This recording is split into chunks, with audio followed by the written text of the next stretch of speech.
I'm Commander Shepard, and this is my favorite podcast on the Citadel.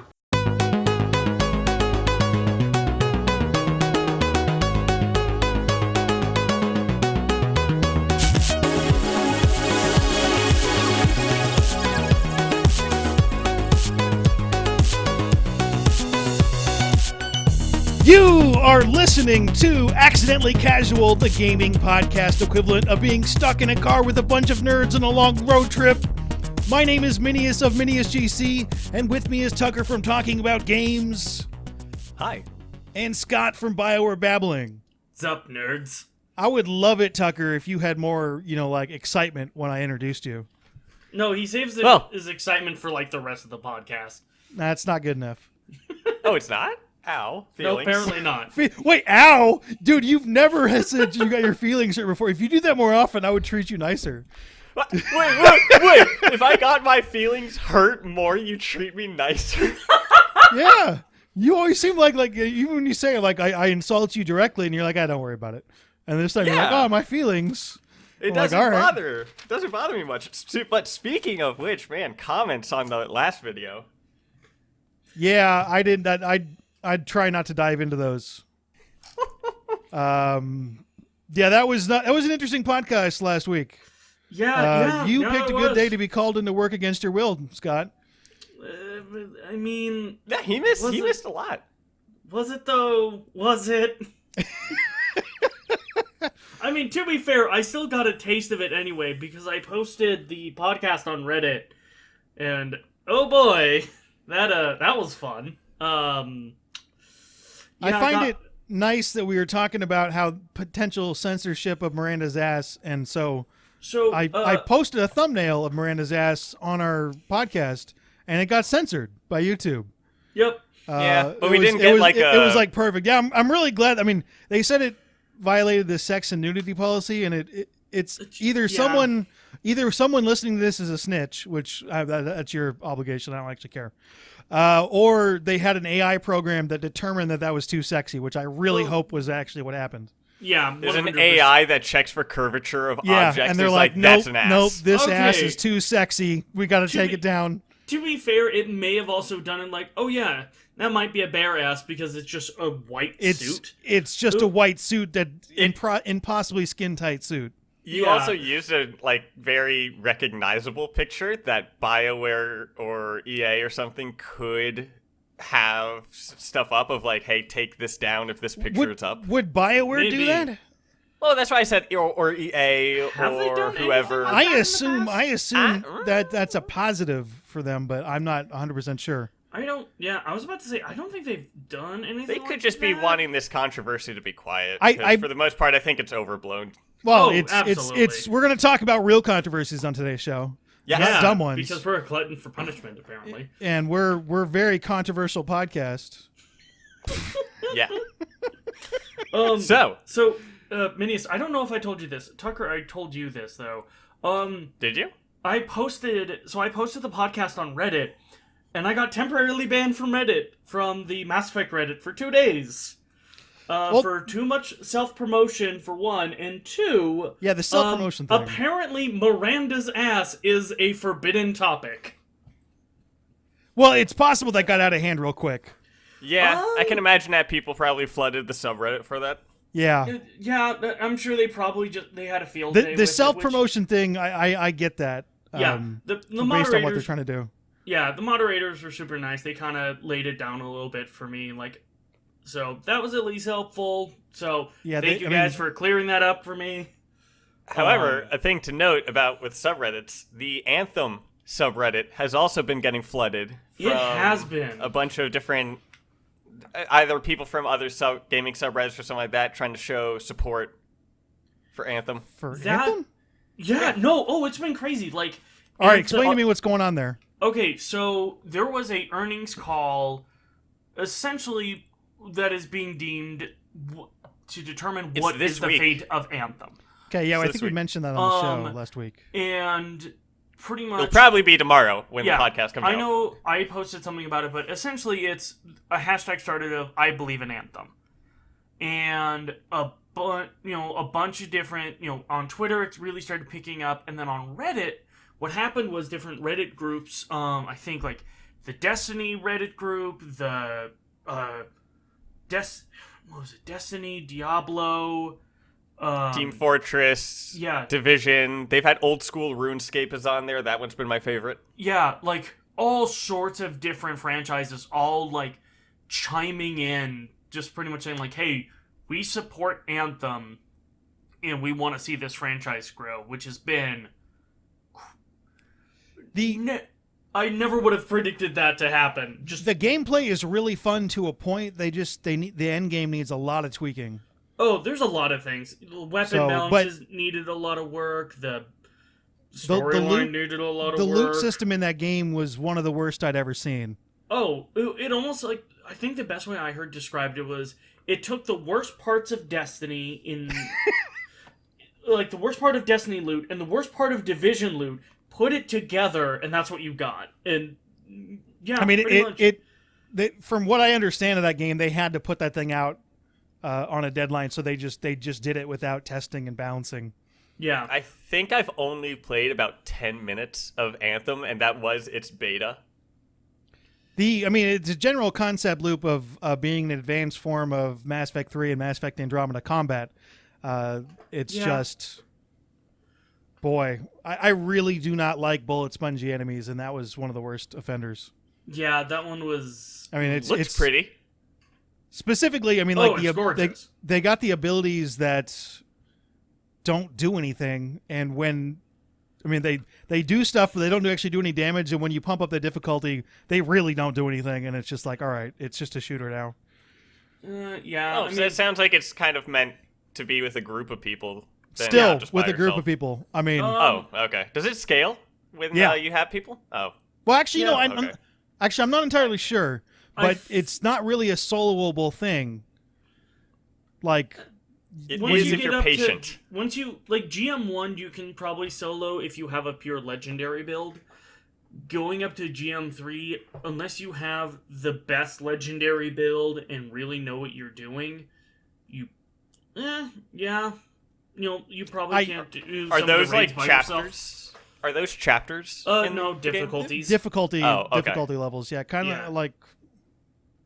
Normal, hard, difficult, yeah. Yeah, and then essentially GM 1, 2, and 3 was meant to be, like, not only increasing difficulty, but also your chances of getting, like, epic and legendary loot.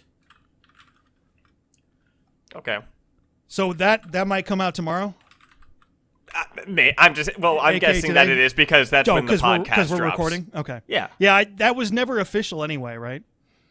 I think only that the call is happening this week. Okay. Yeah. I haven't heard much about the call itself. I know about the swarm of people coming to support it. Honestly, what would be better instead of like posting pictures online is if everyone on like the same day or something just launched the game and actually like flooded the servers and showed how many people actually load the game. Yeah. It's like, oh, they're not posting something on Reddit. They're actually launching their game. They're populating the server. They're, one thing actually... And get it to crash? Yeah. Oh, Jesus. I think one thing as well, because there's a podcast I listen to occasionally. It's called the Freelancer Podcast. And kind of listening to what they were saying, and a lot of it is pretty much like, there's not much the community can do at this point. Like, we can definitely show our support and stuff like that, and maybe BioWare might be able to use that. I was like, hey, look, in the last, like, week or so, look at X amount of Twitter, tweets about us, and so on and so forth. Yeah, but traffic. I think a lot of it is they kind of have a lot of the data that they need to either make sure that this game continues or it's not enough and they scrap it. From what I understand, it's a potential they're thinking about tripling the amount of people working on it. Which, I mean, to be fair, that's from my understanding, there's 30 people working on it, and so in that case, it would be 90 people working on it. Yeah, it's not like 2,000 people are going to work on it now. Yeah, no. And even still, BioWare as a third part, as a AAA developer, I mean, they're still nowhere near the size as, a lot of like the Ubisoft studios or anything like that. I will say on the subject that let's say we want to pour resources into a BioWare franchise. Mm-hmm. Anthem's not my choice. I think it's worth it. I would much rather have them pour additional finance into the next Dragon Age or next Mass Effect. Mm-hmm. If it's one or the other. Well, yeah, but how many? But I don't know if it's one or the other, but I'm just saying, like, if they give me a chunk of money and they're like, okay, you can split your resources or you can put them all into the new Mass Effect game, and what do you think I'm doing? Oh, yeah. But what if Anthem does well with this rework and then it brings in a new profit for them that can get allocated to the new Mass Effect or Dragon Age? Yeah. Will it though? I mean, will it? The one thing I will say typically will get recycled through development. One thing I will say that at least kind of supports the case that, hey, Anthem has a future. One thing that I constantly have heard in the reviews or when people ever talk about Anthem is, I see the potential. I see this could be a really good game, but they fucked up on the execution. So one, I hear that a lot, and then when I look at like the sales of the game itself, it's still, I think it came out was it 2018 or 2019 when it came out? 2018, thank you. Like when it came out in 2018, that year, it was in the top 10 best-selling games of that year. It was 2019, I lied. January 2019. Was it actually? Yeah. Wait, first, like, where, on what list? Because those lists are never official unless it's a specific country. It was like PlayStation and stuff. Oh, it was like PlayStation digital downloads? Because that's official. Yeah. Yeah, okay. and I know that... I kind of remember what he's talking about. So, I mean... And granted, I also know it was on... but to be fair, so is Division when it first launched, and so is Destiny, and all of those games had issues. It's just popular because while there's people talking about it or raising issue about it, there's more people that are silent about it that are just kind of passively watching a trailer or two, going, oh, I know them, they make good games, and... That looks fun, and they'll buy the game and not know about some of the issues. I think one thing is the monetization system that they use. It's very similar to what they use in Apex Legends and Fortnite, which have shown to be highly profitable. So at least in how they set up their monetization I remember scheme looking at that when it first came out and looking at the monetized stuff, and there was absolutely nothing to buy. And I went, hey, that's interesting. Hey, it's a bold strategy. I said that how they set up their monetization system was effective. I didn't say what was in it. I was like, I thought they were gonna like most games over flood that, and you're like, man, I don't want to spend any more money in this game. Like, oh, there's actually nothing there. Yeah, that's an interesting strategy. Yeah, I remember there was definitely there really it wasn't too much other than the way of skins. I know they probably made a decent amount of money when on N7 day when they first they released Mass Effect armor, so it's like the Ranger got Turian armor, Interceptor got the Quarian, the Colossus got Krogan armor, and then the Storm got Asari armor. That probably made Solarians. Yeah, I'm sure that probably made a decent amount of money, but... What would you do? Like, have you ever seen a Solarian in an armored suit? I mean, aren't there suits? I know. I would think that they would do that, but that's not very common. Well, no, I'm thinking about it, I see... Because we see in, some of the... I think to, Mass Effect 2 and Mass Effect... And, especially on, the Vermeer mission with Karahi when he's doing his speech and stuff.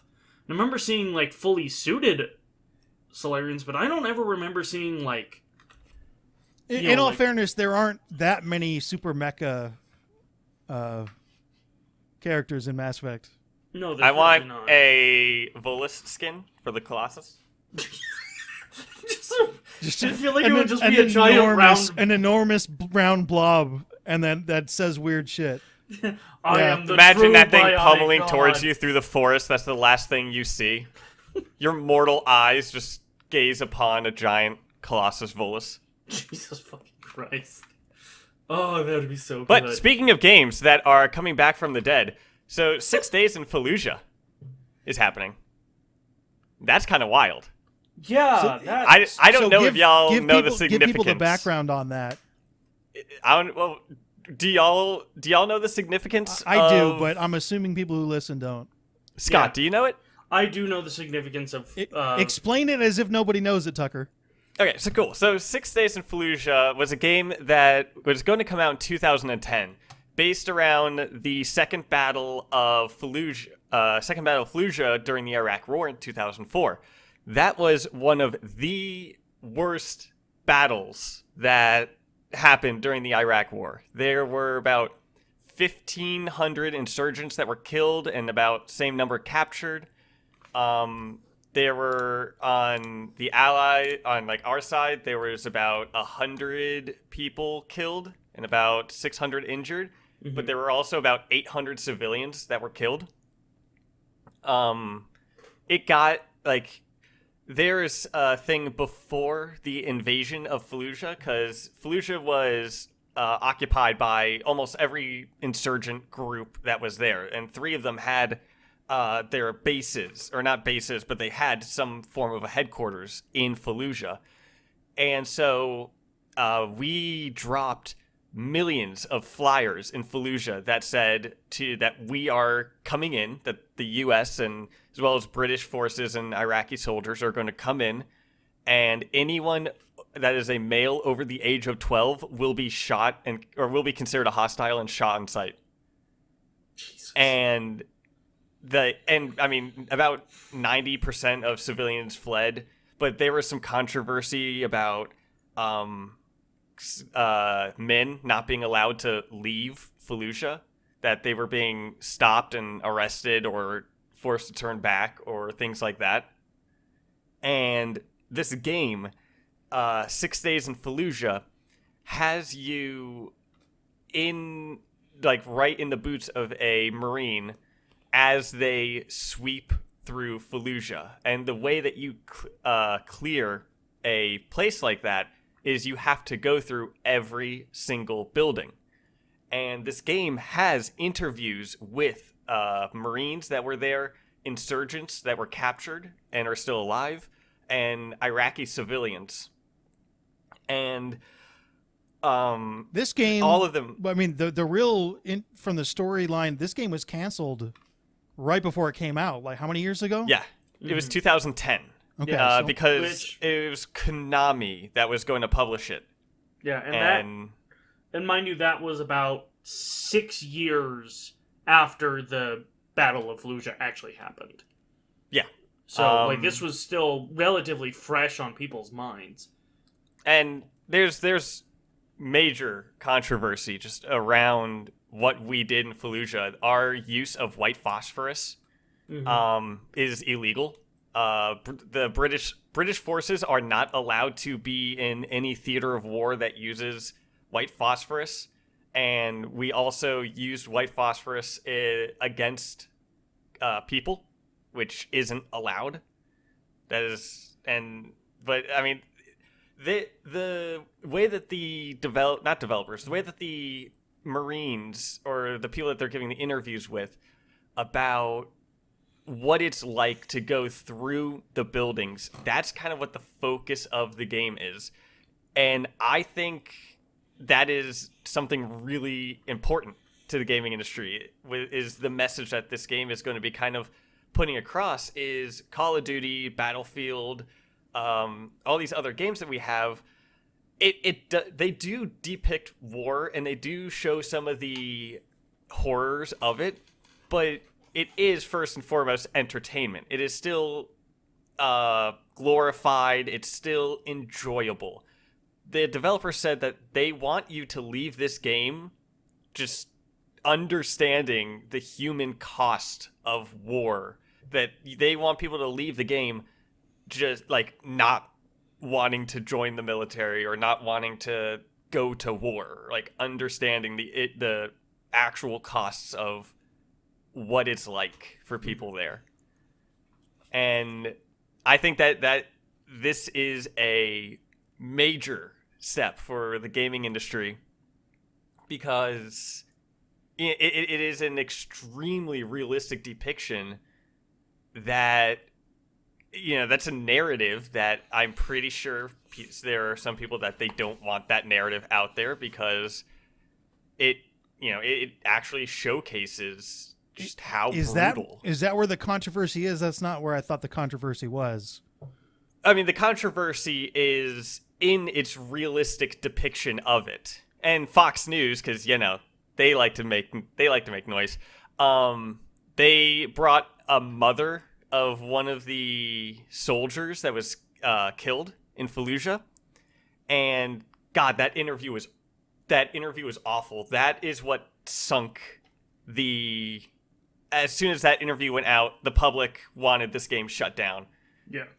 Even though Fox News had a Marine, or I don't know exactly if he was a Marine, but he was in Fallujah with a squad, and they also had a developer on there. But the questions that they asked the Marine, and then they asked the mother, it's like, how do you feel that your dead son might be depicted in this game? Jesus. And then they look at the developer and they're like, do you feel like this is the right way to honor those that died? Like, they are very much pushing this is an issue, not actually letting them. Most, and this is true of all news outlets, are interested in stirring up controversy for the sake of getting viewers in. So if you're looking for them to actually depict it fairly, depict things for any of them, I don't. You're going to fail. It's also Fox News. No, I don't think it. I mean, if you want to watch any news channel, it's almost all like that. Well, I don't. I mean, other industries or other news outlets have had raised controversy with games, but I have not noticed any that have done it like Fox. Because that was also Mass Effects, and as well as previous other ones, Modern Warfare, all those games. I know one thing as well is that Fox News, at least when it comes to video game industry stuff, so like the Mass Effect sections, or with they push the video games cause violence. Yeah, well, they're a lot of the times they're the ones that start this coverage of the story, and then others will, CNN and MSNBC and stuff like that will jump onto them, but they're generally reporting controversy comes out, first started on Fox News, blah, blah, blah, blah, blah, blah, blah, blah. I have a question. This really gets into how I feel about the subject. If this was a movie that came out, would it be anywhere near the controversy? No. Oh, fuck no. So there are movies of I'm this. sorry. Everyone be like, wow, they're on, so it's really just, it's either... It's the interaction. The game hasn't come out yet, and nobody's really played it, so I don't see how they could have a full opinion on it, because it could be that the interaction is not quite there. It's described as a first-person tactical shooter, and there is Cyberpunk an emphasis... 2077 was described as something that it wasn't, so I'm not going to believe that. Well, they're specifically saying that it's a tactical shooter, which would put it in the same lines as Siege or Ghost Recon Wildlands, a game where movement and your gear is a lot more dependent on your situation, and being very careful with how you're moving, rather than Call of Duty or Battlefield or Halo or those other games that are just normal first-person shooters where you do just kind of run and gun. This is more along the lines of how much do you believe you're allowed to make a point in any kind of media? It's like I said, if this is a movie, it doesn't matter. You got to be able to push the envelope in certain cases, so either ban all of this stuff or don't ban any of it. Well, look at you have the movie about what happened in Benghazi. A famous one is Black Hawk Down. in things like that, where it's like, yeah, no, the movie industry has covered things like this in the past. I don't know of any movies that, off the top of my head, or I guess like Jarhead would be a good example as well, of just like movies that cover a similar topic. So yeah, the movie industry has been able to do this for years. Well, I mean, it's also the video game industry is the new boogeyman to absolutely. people who want something to blame for violence or stuff like that. It used to be movies, and it also used to be music. I mean, Eminem, Manson. I mean, it'll always be whatever's new, right? I mean, that's going to come back. There will be some new music coming out that people are going to be blaming soon. Because before that, it was books were causing it, or was it, things like that. It's going to be something, right? The way I kind of look at it is it's a little bit of disrespect towards games as art.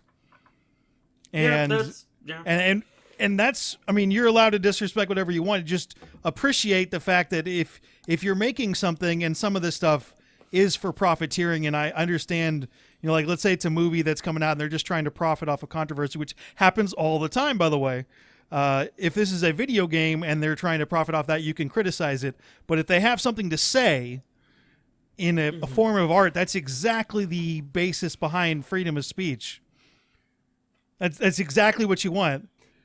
The fact that 6 Days in Fallujah is coming back and it was one of the most controversial games that never got released, it got me looking at a bunch of essentially just the history of controversial games. And I mean, like talking about how video games have been controversial, the Doom being mentioned with the Columbine shooting. Yep. I remember that. And, I mean, even Doom itself being mentioned in the basement tapes that were recorded by the shooters. Mm-hmm. And so, like, you know, that didn't help. And there was Mortal Kombat as well as Night Trap that helped the creation of the ESRB rating. Mm-hmm. Essentially out of fear of, okay, let's regulate ourselves versus the government coming in and regulating us. Oh, yeah, but I mean, also Night Trap is very tame, and the people who were talking about Night Trap, they were asked like, "Hey, you said that in this game you like attack women and it's sexually explicit and all this stuff. Did you ever play the game?" They were like, "No." Like, all right, cool. Like, you know, it's the same kind of thing that they've done. Is like, this is violent. It shows all this nudity and everything like that. Well, have you actually looked at the game? Have you played it? Nope, not at all. Cool. Unsurprising. Have you guys ever played? And this game came out about 8 years ago. Spec Ops: The Line. Yes, I love it. I haven't played it, but I know all about it. So that was more of a serious war game take. Yes, and that was a very. I mean, they kind of had something to say, and it wasn't even overly political. It was just, you know, like, dude, war is rough, and that's kind of what I think of when I think of what this game might be. Yeah, and that was a. Yes. I mean, I wonder also if this game was just called like 6 Days in the Desert, if anyone would care. I mean, it's called 6 Days in Fallujah because the battle was over the span of 6 days. I'm aware of that, but you say 6 Days in the Desert, and it still takes place in Fallujah. It's not in the title. Yeah. I wouldn't be surprised if something like that, and especially it's like we were still in the middle of the Iraq War. It was still going on, and I think that also kind of brought just that idea of like, this is still something going on, and we're making a game about it.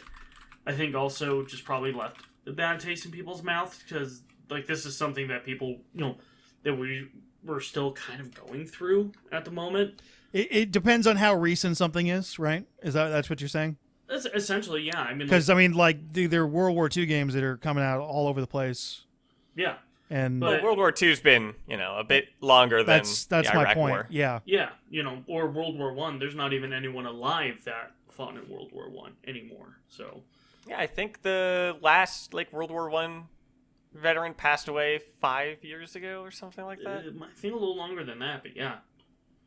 So, but there are controversial games that y'all know of, and like, the controversy behind Mortal Kombat, Wolfenstein, all of those games, Postal, GTA.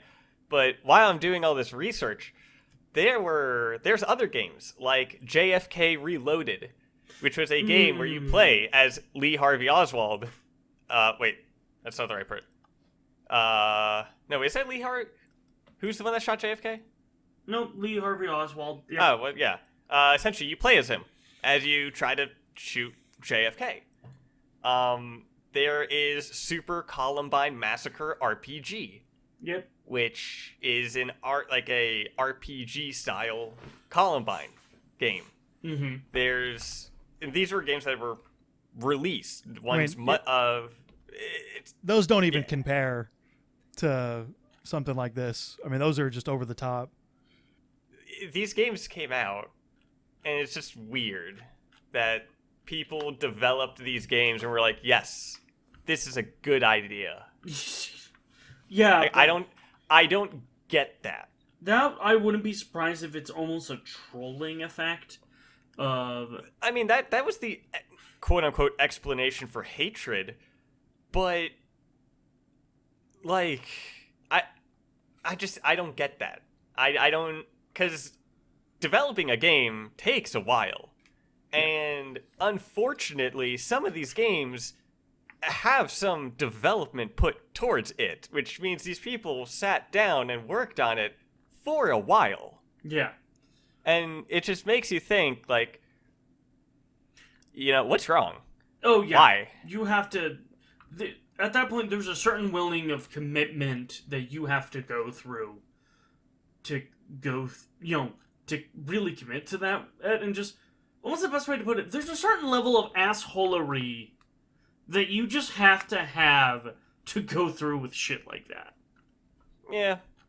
Yeah, I mean, I'm probably never going to play this game because we've been over, like, modern stuff or contemporary stuff in video games. It's not something I like to play. Mm-hmm. Yeah. Normally I watch a movie or something like that, but I also think you'd have to see exactly what they do with 6 Days of Fallujah before you get upset about it. Yeah. I am really fascinated with that game. I am very much looking forward to it, actually. Okay. Yeah, the only reason why I would be interested in it is because it's a little bit of a weird story.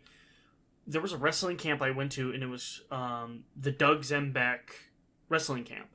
And it was meant to honor Doug Zembeck, who he wrestled at the U.S. Naval Academy, but the big thing, what he was known for was I think he led a platoon into Fallujah, and he earned the nickname Lion of Fallujah. And so that would honestly be the only reason why I would be vaguely interested, is to see, do they actually depict him in it at all? I mean... I would think that you would shy away from depicting actual people, yeah. Yeah. But, I mean, that's not a guarantee at all. So yeah. I mean, if they're going for historical accuracy, they may use names as of not... I mean, man, that's an iffy... That's something you're sitting there and you're like, all right, guys, we got to make a choice here. Yeah, well, honestly, because that situation... There's pros and cons to both. Yeah. Well, and a lot of it is also... some of it is also you definitely... That would be just more of a thing of, like, you would have to talk to the families and get their okay with this. It's a good way to get sued, I think. Oh, yeah. Well, I mean, you probably do need some... Well, you would get sued if you, like, depicted them or brought them, Yeah, if you depicted them without consulting the families, you would get sued to high in heaven. But if... Question, when someone signs on to join the military, how much of themselves are they signing? Because same thing when someone joins, like, a football team or something, and their likeness is used in Madden. Mm-hmm. They typically they'll consult NFL and so on. They may talk to the player, but as far as I know, I think they just kind of do contracts with NFL. They need the permission of the NFL Players Association, which is but not the players themselves. That's what the players is. Yeah. Oh, okay. And if they don't get it, they didn't always use, like, there were, for instance, they had college games, and college players aren't allowed to make money, but they were in a profit, and they had to cancel all of those games. So these players are getting compensated, so they'd have to compensate people if they're profiting I didn't know if off the military was anything like that. If you're signed onto the military, if they only need permission from the government in that manner. I don't know. I wouldn't be surprised also, while they may get, well, in a court case, like, if it were to say, like, oh, because, if the military okays it, then you're okay. I would not be surprised, because you're dealing with such sensitive subjects, and maybe some of this is because of my anthropology degree of, like, dealing with sensitive subjects and going through that process of getting okayed for things. I would not be surprised if they would go that extra mile of, okay, we're getting an okay from the military, but we also want to consult with, if we want to, talk to some of the family members, and because, like I said, veterans. I mean, I can imagine they could be doing that out of respect and such as well. And I'm just wondering, contract-wise, that's how that would work. That's a legal nightmare. I don't want to touch. 6 Days in Fallujah the music is being done by Marty O'Donnell, the guy that did Halo. Really? Yes. That's and not there's who other I would be my first choice. Halo and Bungie developers that are working, or Halo and Destiny developers. I just read that it was done by a bunch of Bungie developers, so that makes sense to me. That's the. At least I think that was Marty.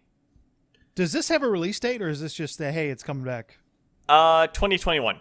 Okay.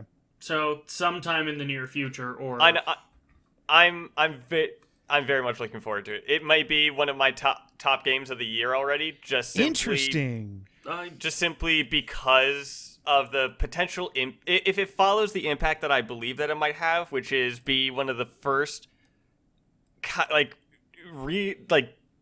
just the depiction of war in this manner, it is different from the Call of Duty or any of the other games, that it might have an impact on the industry. And I feel like that one thing to me, it almost sounds like you want the 6 Days in Fallujah to almost be like what Quiet on the Western Front was for World War I, where it was essentially seen as almost like one of the first anti-war, books to ever come out. War games. Yeah, and essentially, for All Quiet on the Western Front, it was a book, and it essentially depicted, like, here is how horrible World War I was.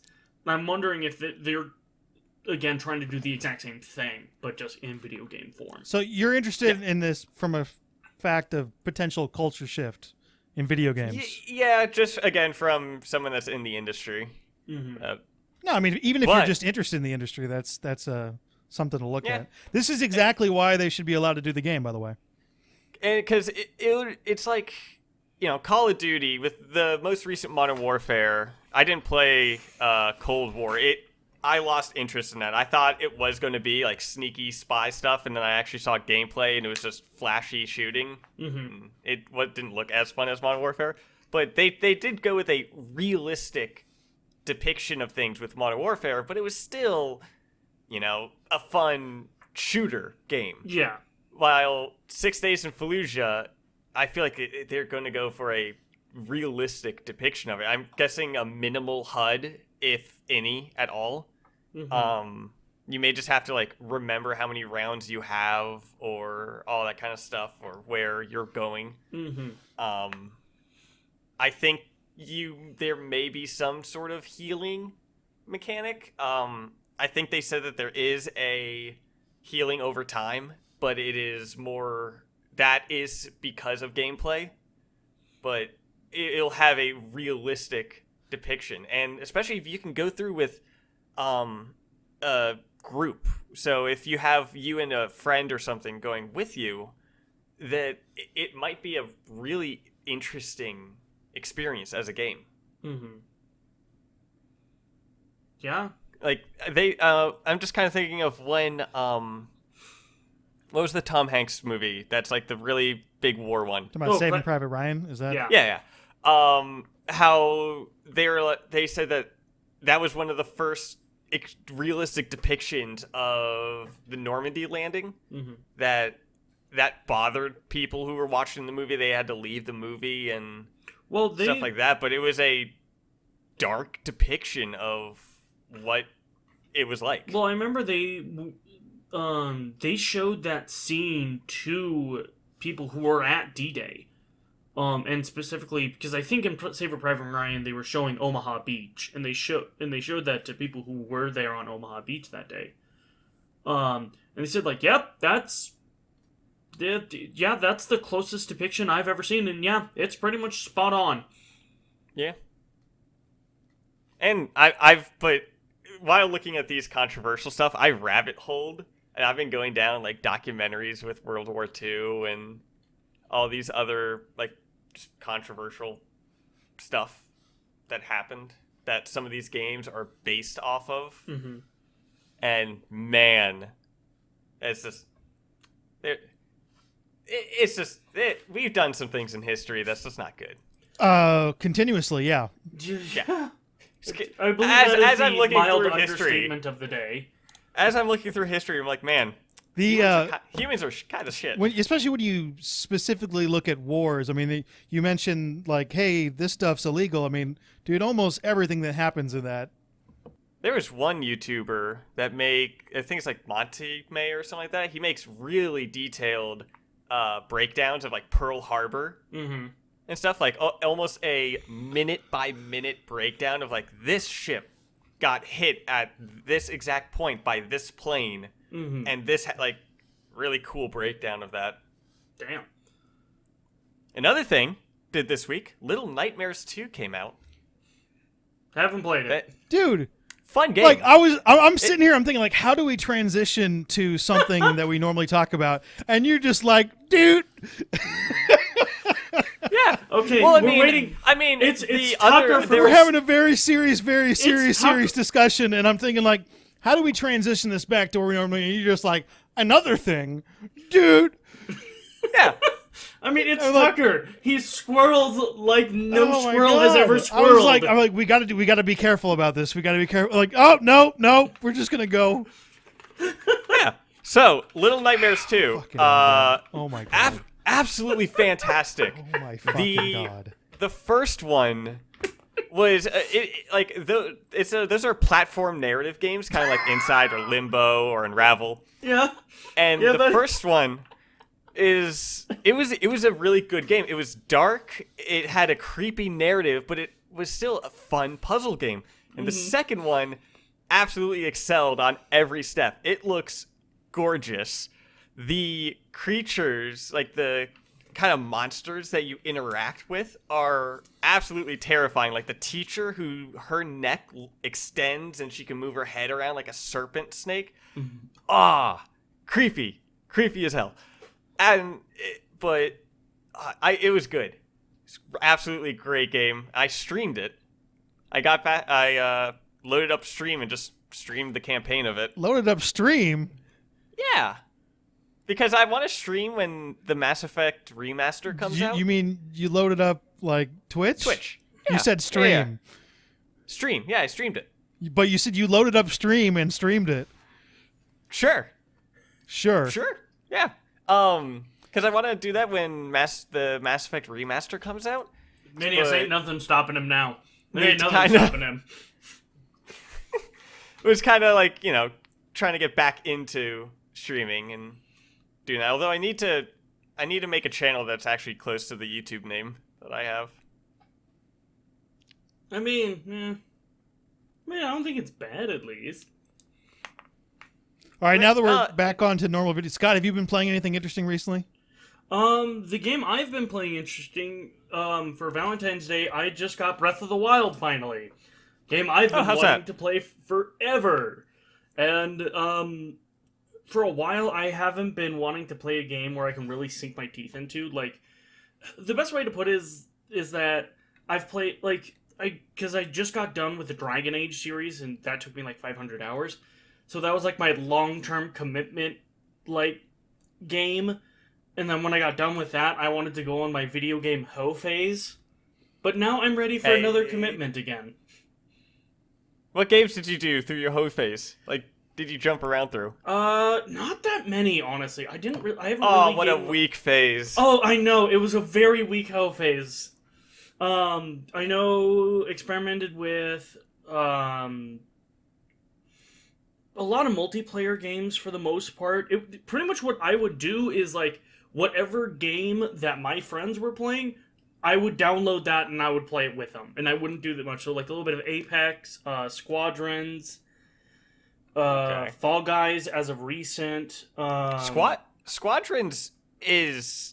I think Squadrons is still a pretty good game. Have they added the new ships to it yet? Yeah, they added the B-Wing, which is my baby. I love the fucking B-Wing. And the TIE Defender.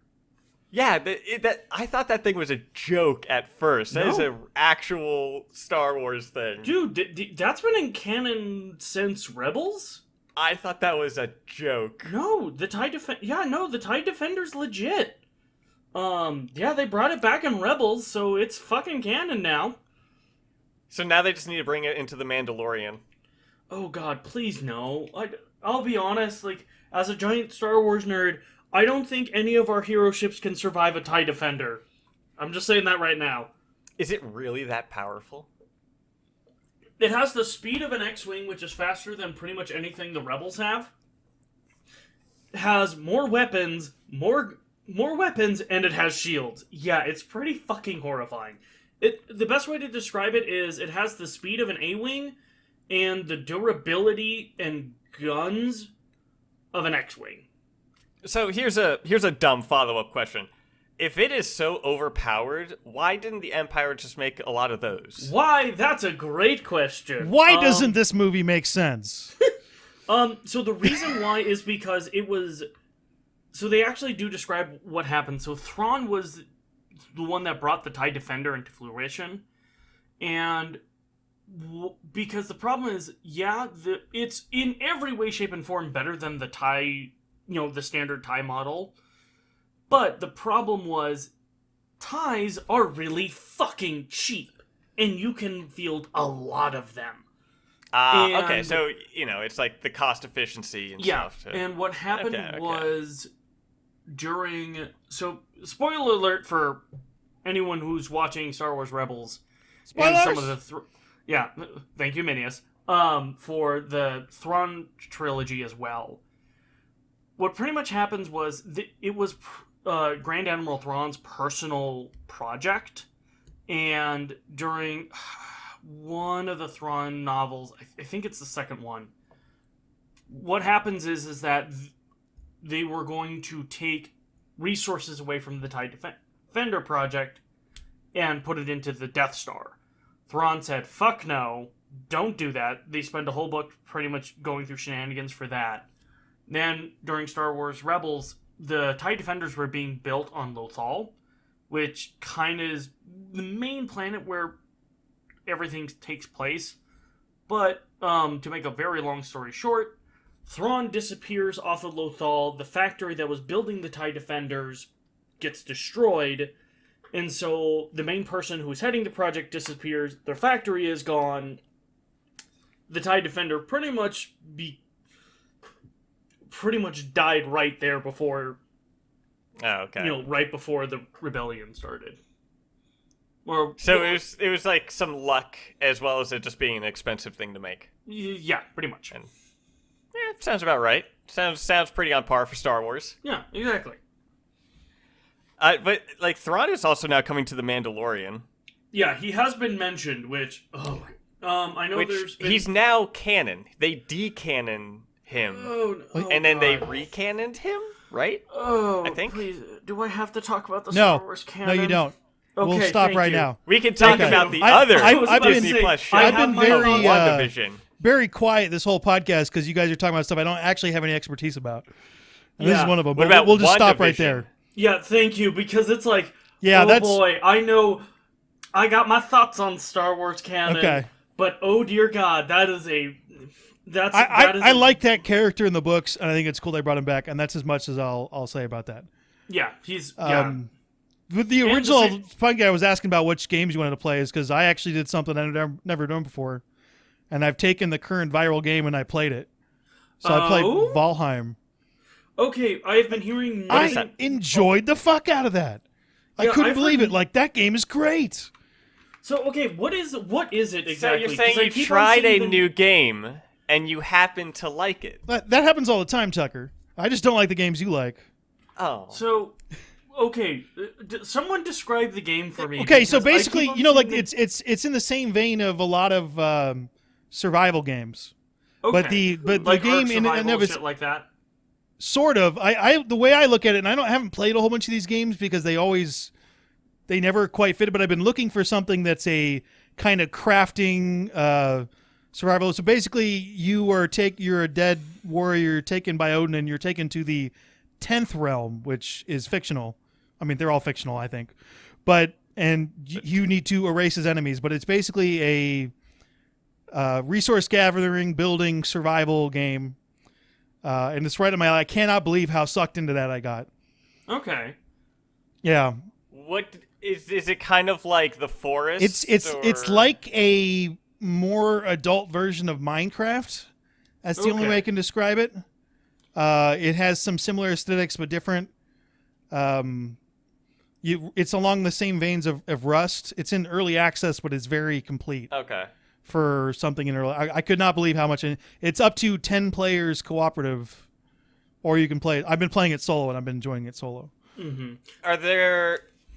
So it's just survive. Is there an end objective, or is it survive? As far as Just I've survive. gotten to it, basically you survive, but you're trying to summon a boss, and you have Like to beat. OG Minecraft survive?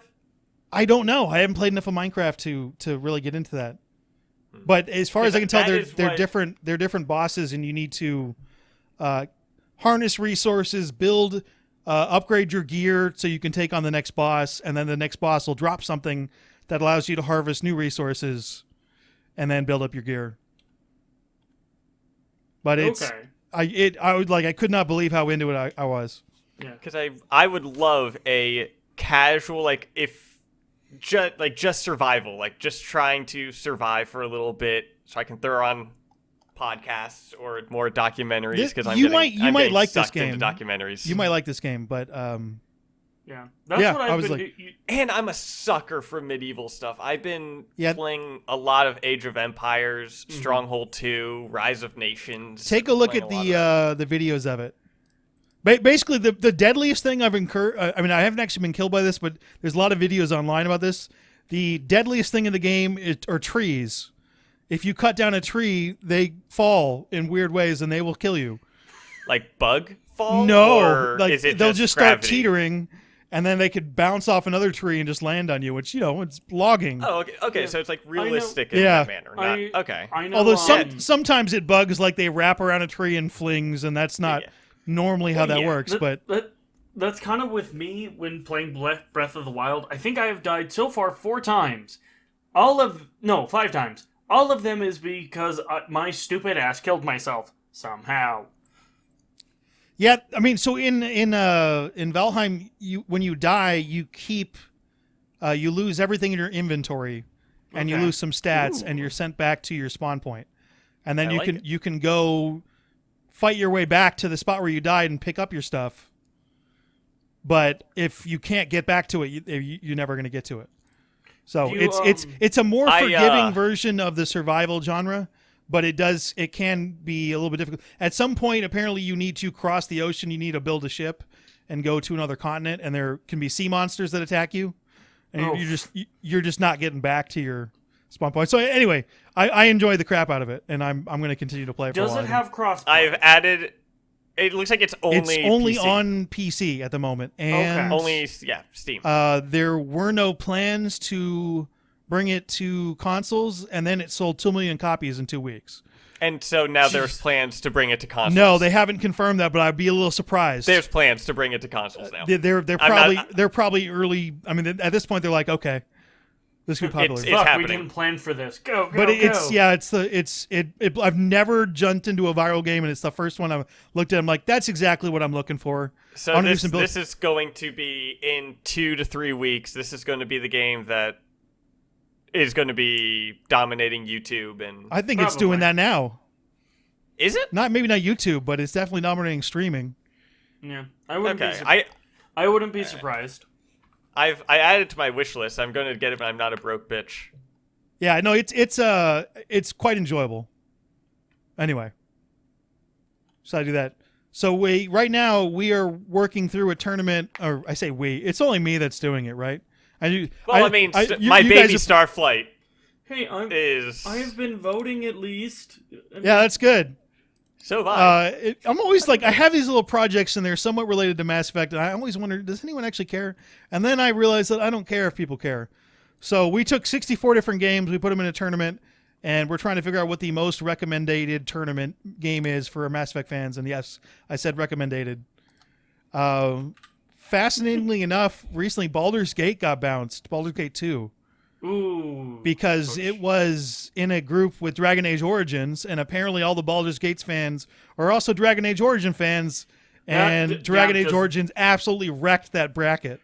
That absolutely does not wrecked surprise it. me even in the slightest. Yeah, so like Baldur's Gate got 4.5% of the vote, and Dragon Age Origins almost 80%, which but in second place, Detroit Become Human in that specific Okay. one.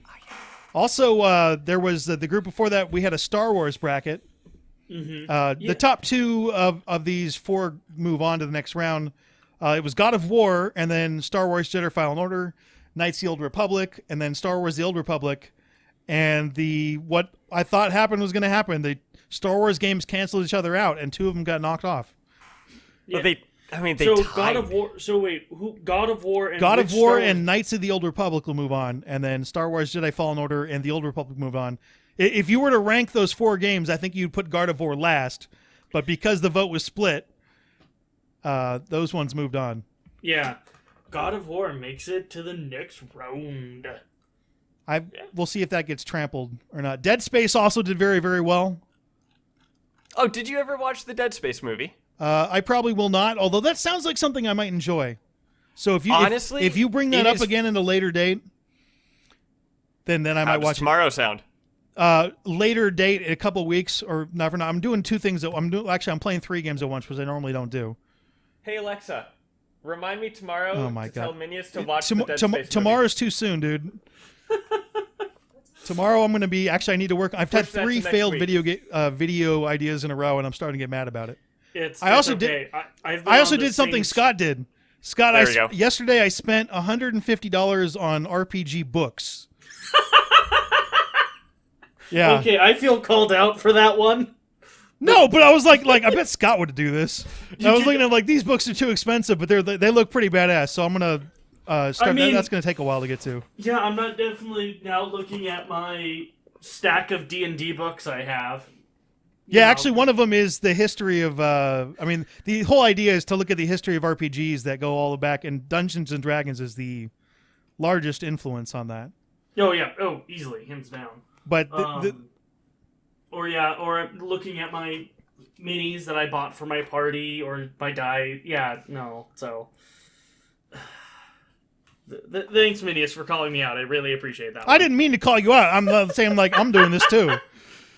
That's not a calling you out. They're like copying. If you're copying someone, I'm giving you shit. Okay.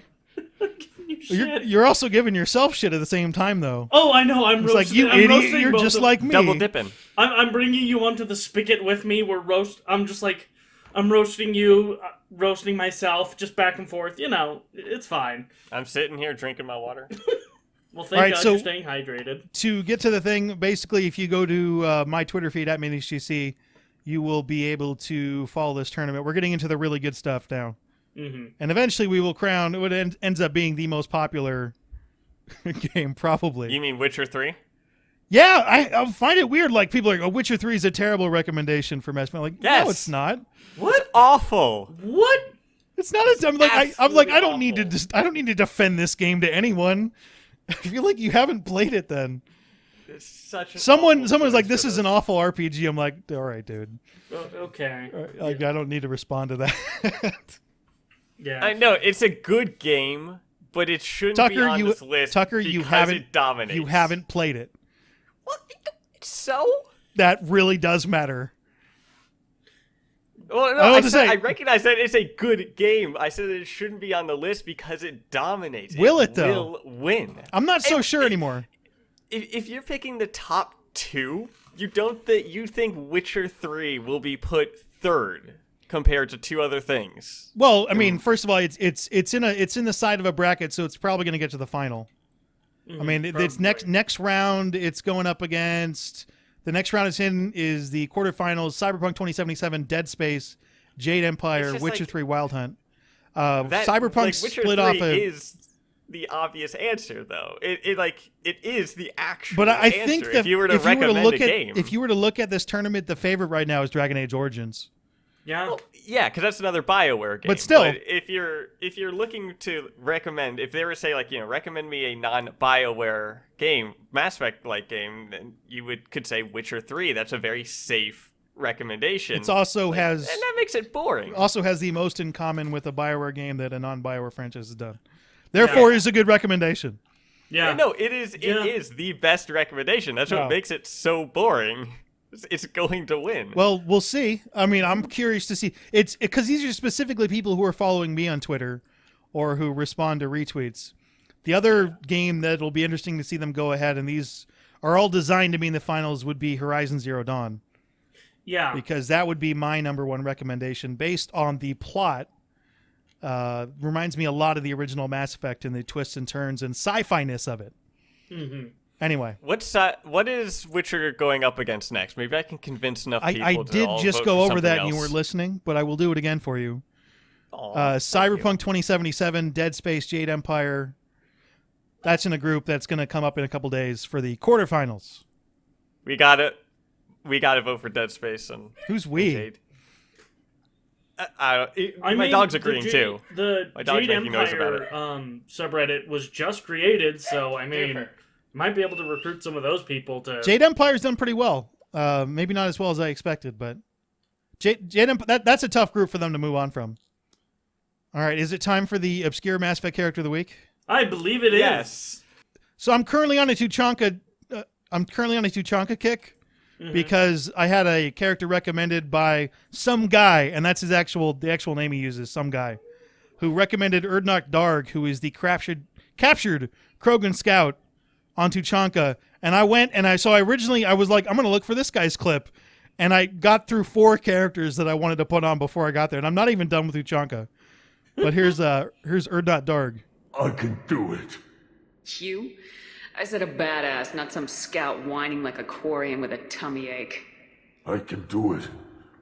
I'm going to the female camp. Damn right you are. Get back there and show them what you're worth. Go! Go! Nicely done. Fortunately, subject is unlikely to be contagious. So, yeah, he's like a little, he whines and then he comes back. And you don't actually learn his name until he sends you a message. Yeah. I'm assuming if you don't convince him to leave, he doesn't send you a message. Well, no, I think my favorite thing with him is if you have Tally with you, and you make the comment of, oh, what, are you going to react like a Quarian does? Tally just goes, hey, that's rude. That's the quote I used. Doesn't have Tally in it, though. Yes! Doesn't have Fucking Tally, called which it. I'm bummed, yeah. Well, that's the best quote that has him in there. I mean, true, but all right, so I'm gonna have one more Tuchanka character, and then I'll get back to a couple recommendations. I actually went through and picked up quotes from someone that I didn't have. Okay. So right now we're just kind of like chilling on Tuchanka. I can't get off it. I love all the characters. I have to stop. I keep on watching. I'm like, oh, that guy's great because they all say funny things. Oh yeah, Now that I look back, it's like, oh, the dialogue was great on Tuchanka. Krogans, they'll just say what they think, and they're kind of dicks. They're like, oh yeah, we killed that guy. All right, so yeah, if you have a recommendation, the best way to get it to me is accidentallycasual@gmail.com or send me a tweet. Those are the ones I find quicker. But we do have a Discord channel that Tucker gets excited about every couple days. Yeah. I'm so happy with it. There is almost 100 people. We're at 90. Apparently gets very active on the release day of the podcast. So if you're listening to this on the Wednesday, you jump in there and there's a conversation going. Oh, yeah. Well, that's because that's when more people start joining, but it absolutely Wednesday, Thursday, Friday, the weekend, like it kind of gets a little quiet around Sunday and Monday, but there's always some sort of conversation going on, especially as more people join. There's always something going on. Mm-hmm. At some point, we're gonna get to our we have game pitches. Tucker was super into this idea, and then his game was too complicated, and so I let him spend 20 minutes talking about weird theory stuff, which and people like that. Some people liked it. I will let you do that if you're that passionate about a subject, but I don't know. The majority of the comments are absolutely... I mean, some of them are saying that, it was kind of hard to follow, which is fair when I was being stopped every 10 seconds. I was definitely not stopped every 10 seconds. Every couple minutes I jumped in. That's called exaggeration, my dear friend Minius. Well, I didn't want it to be a 20-minute monologue. I know, and you know what could have made it shorter? Holy shit! Not interrupting. No, basically, I maybe for those 20 minutes. First of all, it was 22 minutes, and I maybe talked for 2 of those minutes. But you would say things that I'm like, I don't agree with that, but oh yeah, no, sure. I felt like I couldn't let it go. Oh, Tucker's clapping back. The thing about the universe being flat, it is. No, it's 3D the term. flat. It's the term of flat. By the way, saying sure, and absolutely. But one of the trying issues to you had that. is you were declaring theories as fact, which is what I took issue with. Which is exactly what you do when you're making a pitch. Still considered a theory, but you didn't. I was just trying to explain. But these were unconfirmed. I mean, okay, scientific theory is different from the way we normally do theory. Scientific theories have evidence and are proven, and these don't have a lot of evidence behind them. So that's where I was getting into the issue. But this is also something we will do occasionally if you feel very, very passionate about something, and we will send it to the end of the podcast. I know that this theory is debunked for the most part. I just think it's fun. I think the idea of our universe just being the thin layer surface of a 4D hypersphere, I think that's just such a cool concept, such a cool idea. So anyway, back about to those game pitches you were talking about. Yeah, the game pitches one. Eventually, we're going to do that. My game pitch involved the Josh Whedon franchise, and the stuff's finally coming out about him. So I mean, you could still. Do yeah, I'm trying to think of to do. I'm like, oh man. But first of all, I guess matter. I'll get into this now since it's worth doing it. So Josh Whedon, probably my favorite writer.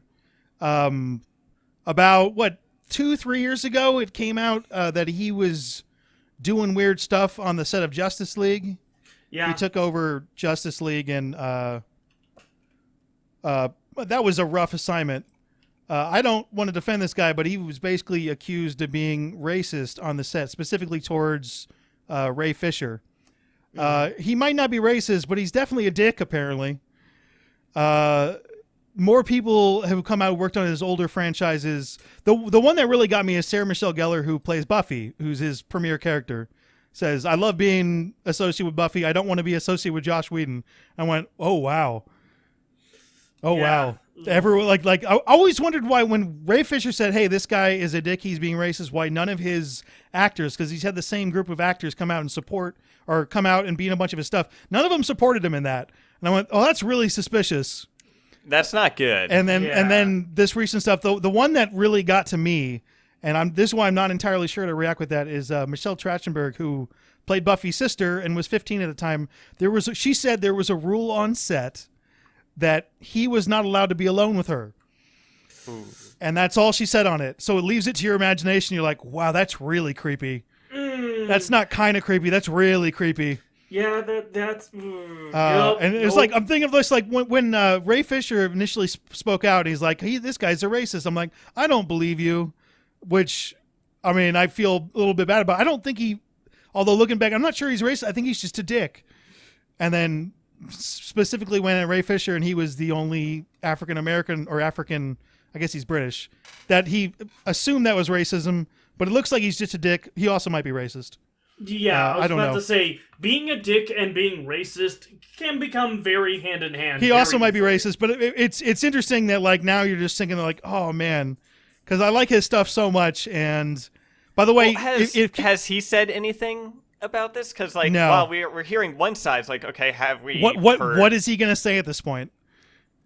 I mean, I don't know, but I was just curious of what has he said of it, just so we can as far know as I've seen, nothing. This basically broke in the last week.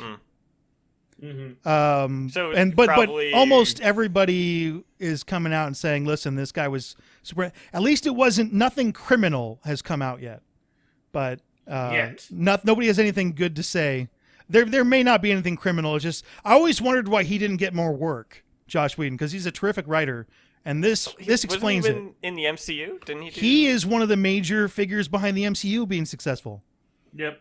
He's the director and writer of the first two Avengers movies, and is responsible for casting a lot of those people. I mean, he wasn't. They brought him on shortly after Iron Man, the first one, and they say But now it's like Kevin Feige. Well, Feige was the main guy the whole time, but they're like, okay, you come in here and you write this stuff, and he cast Chris Hemsworth was the reason he was cast, and Mark Ruffalo. And brought in Vision and Wanda. That's going on with the WandaVision series. He's the guy who brought them in. Good. And I mean, this is. watching that right now? Hold on, Tucker. I haven't seen any of that. We're gonna watch it when the season's out. Discuss when the season's out. Anyway, so I'm like, oh, this is the first one of the guys that like I really like this guy's stuff, and boy, he's not what I thought he was. Yep. I no longer feel comfortable recommending Firefly, which is one of my favorite TV shows of all time. And really?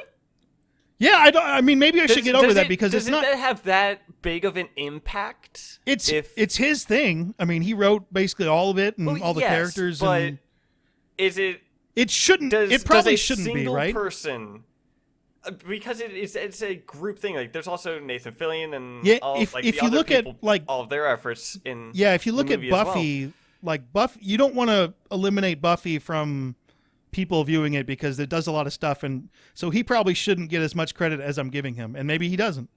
Well, I mean, he could have major credit on it, but I still feel like you can separate a bit the artist from the art. I guess I normally try to do that unless they're somewhat abusive. I mean, I guess this sounds a little bit more like abusive. There is a line. But... Artists are usually really, really weird because they see the world in a different way, and so they act differently, and that's how they come up with stuff that's that normally people couldn't come up with. But this is more along the lines of doing something like, oh man. Anyway, but you do know that WandaVision is supposed to be 6 hours long. When the final episode's out. I'll have to watch it then. That's not gonna stop me. Well, I meant that's like a lot. Like you could start watching part of it now. No, I'm gonna watch the whole thing in one sitting. I mean, I wonder if I don't know if Disney Plus will do it. Kind of doubtful, but if there is like a watch all, like they'll take out the credits and the before thing and just kind of have like a I don't really need that. You can skip forward pretty easy. Anyway, I thought I'd bring that up. Although, eventually we'll get to our thing, but I feel like some of it is going to be missed because part of what feels like with WandaVision, it may be different Tucker, with some of the other ones. Enough talking about WandaVision. I haven't seen it yet. You're going to spoil it for me. It's like missing that week gap. It feels like that's kind of part of. I hate the week gap. I refuse to do it anymore. So. If that's part of the way enjoying it, I don't enjoy that part. So, well, a fun fact is that we are ending the podcast. Well, this has been episode 27 of Accidentally Casual. We are on every week. I'm jumping into this one quickly and don't have my script up. Go quickly. Improvise. Improvise. But basically, so if you want to catch us, we'll be back next week. I'm on Twitter at Minius GC. Tucker's at Twitter at Appy Tucker. Scott is at BioWare B. You can check us out on the Discord channel. And have a good week yourself. Bye.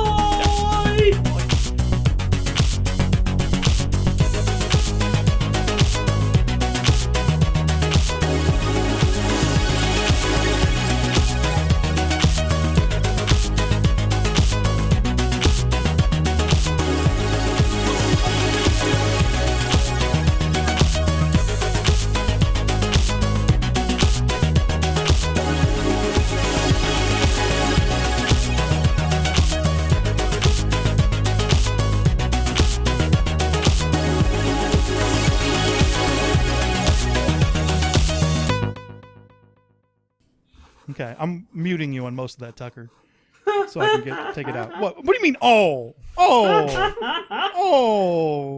I want to talk about dumb random stuff. It's relevant. Is it? Is it? I like to think so.